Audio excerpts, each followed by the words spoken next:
हो गया। देखिए तो यहाँ पे हम ये बता रहे थे कि वर्णमाला जो होता है, वर्णमाला को दो भागों में बांटा गया। वर्णमाला को दो भागों में बांटा गया। पहला क्या है हमारा स्वर होता है और दूसरा जो होता है वो व्यंजन होता है। क्या होता है? व्यंजन।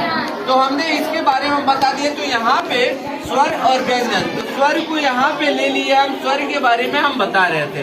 तो यहाँ पे देखिए स्वर के बारे में हम जब बता रहे थे, स्वर में जो हमारे संख्याओं की मतलब उसमें वर्णों की जो संख्या होती है वो 13 होती है, बट इसमें जो 10 संख्या होती है उसको अलग और 3 संख्या को 3 नंबर वर्ण को हम अलग लिखते हैं। तो यहाँ पे देखिए अ, आ, फिर ई, बड़ी, छोटा ऊ, बड़ा ऊ, और ये री जो होता है इसको हम अलग रखते हैं, और ए, ऐ, ओ, औ, इतने वर्णों को हम एक पास रखते हैं, और बाकी जो 3 बचे हुए अंक अ, उसके बाद री, ये जो वर्ण हमारे होते हैं, ये जो हमारे अक्षर होते हैं ये मिले होते हैं। र, ई, कुछ उच्चारण करेंगे तो इस प्रकार से करेंगे।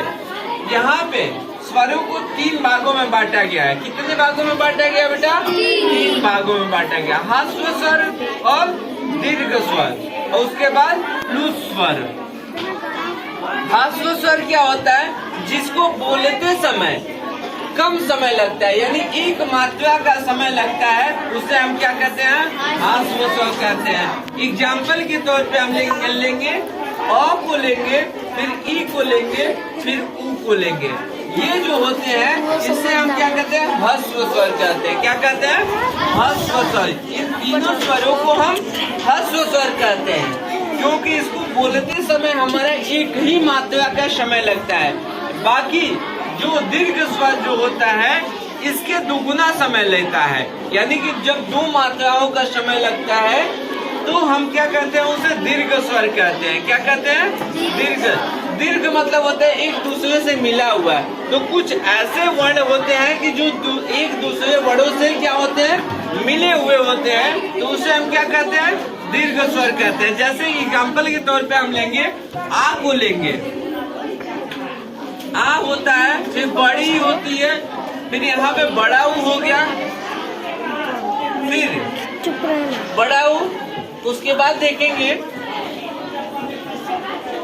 ए, ऐ, ओ, ए, ऐ, ओ, औ। ये जो होते हैं इसे हम क्या कहते हैं? दीर्घ स्वर कहते हैं। इसे हम क्या कहते हैं? दीर्घ स्वर। और बाकी प्लुत स्वर जो होता है वो इस दीर्घ स्वर से अधिक समय बोलने में लेता है, तो उसे हम क्या कहते हैं? प्लुत स्वर कहते हैं। एग्जाम्पल के तौर पे हम लिखते हैं ऐसे राम। जैसे नाटक वगैरह में हम जब बोलते हैं, किसी मात्राओं को जब खींचना होता है लंबा, तो उस समय हम प्लुत स्वर का यूज करते हैं।